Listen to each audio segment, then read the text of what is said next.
What's going on, everyone? Charlie here. This is going to be the last new filing today, and this one will be filed and effective immediately for tomorrow. Now, I did make a video on this one a while back. This is another one that showed up on the register today, letting us know that if it shows up on the public inspection segment of that website tomorrow, should be good to go. Now, what this one's about is basically they're changing some terms and things related to their service guide. Now, before we get started, there's a couple of terms that we're going to need to define real quick. One is an ATOP order. Now, that's a DTC program through which participant instructions are transmitted to the agent for an ATOP offer, and through which a participant can tender its securities to the agent's account at DTC. In other words, it's a automatic transfer process rather than a manual one. Now, ISO 20022 gives automated instruction messages to participants.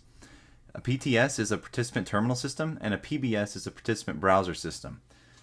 And those are the user interfaces for DTC settlement and asset services functions. Now, PTS is mainframe based, and PBS is web based with a mainframe backend. So, essentially perform the same function, just in different ways.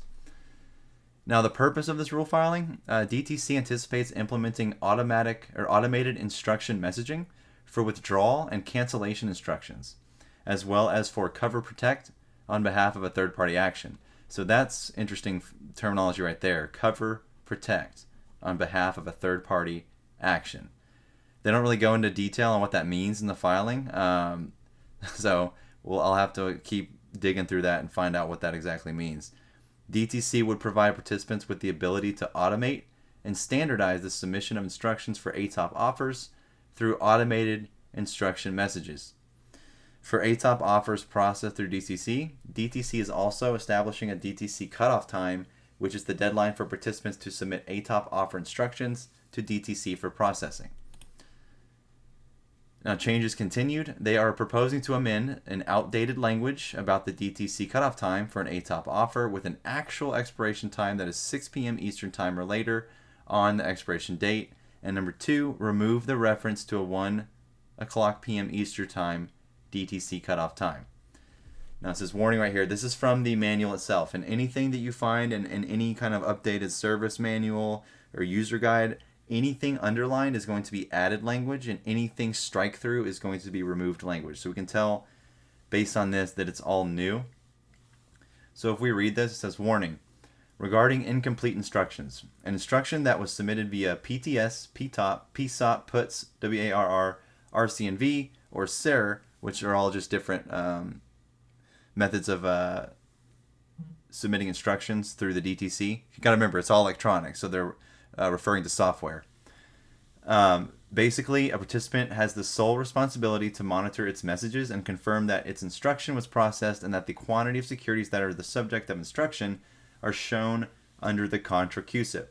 Now, a contra QSIP is just like if you're doing a reorganization, it's just the other side. So if, like, let's say AMC was reorganizing with GME, and AMC was the one initiating, GME would be the contra QSIP, if that makes sense. Now, a participant that submits an incomplete instruction via the automated instruction messaging will receive an automated response message indicating a rejection. Neither DTC nor the agent will take action on an incomplete transaction. Of course. The participant is solely responsible for taking the additional processing steps to complete the transactions before expiration cutoff date and time. DTC shall have no responsibility in respect of a participant's failure to recognize its instruction as incomplete or to take the steps necessary to complete its transaction. Participants can use the inquiry feature of the aforementioned PTS and PBS functions as applicable to identify an incomplete transaction. For instructions submitted via automated instruction messaging, the automated response message will indicate the reason for rejection. Note: all withdrawal/cancellation instructions must be performed via PTS/PBS. Now, if we go back for a second, so you can remember the PTS is mainframe based, PBS is web based with a mainframe backend. They must use these two terminals right here to report these messages. So basically, in essence, again, a contra QSIP for that term on the previous slide is just is set up to complete a reorganization function, and the contra QSIP is just the other side of the transaction.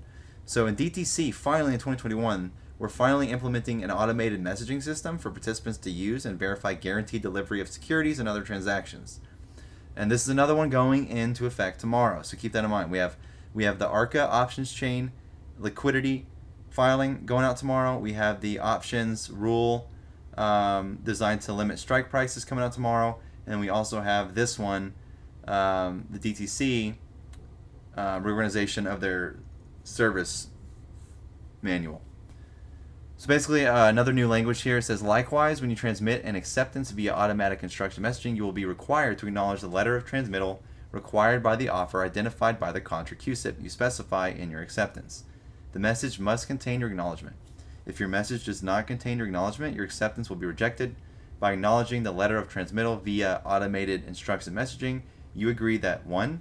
You have received and will be bound by the terms of the letter of transmittal required by the offer identified in the acceptance, and 2. The agreement set forth in the preceding clause 1 may be enforced against you by the offerer in such offer. So there you have it. That is DTC 010. This will be effective as soon as it publishes to the Fed Register, which was today. So that means once it passes through today, it will be implemented and effective as of tomorrow, July 13th. And to give a complete summary of this, the proposed rule change would amend the guide to provide participants with the option to use automating instruction messages for ATOP offers.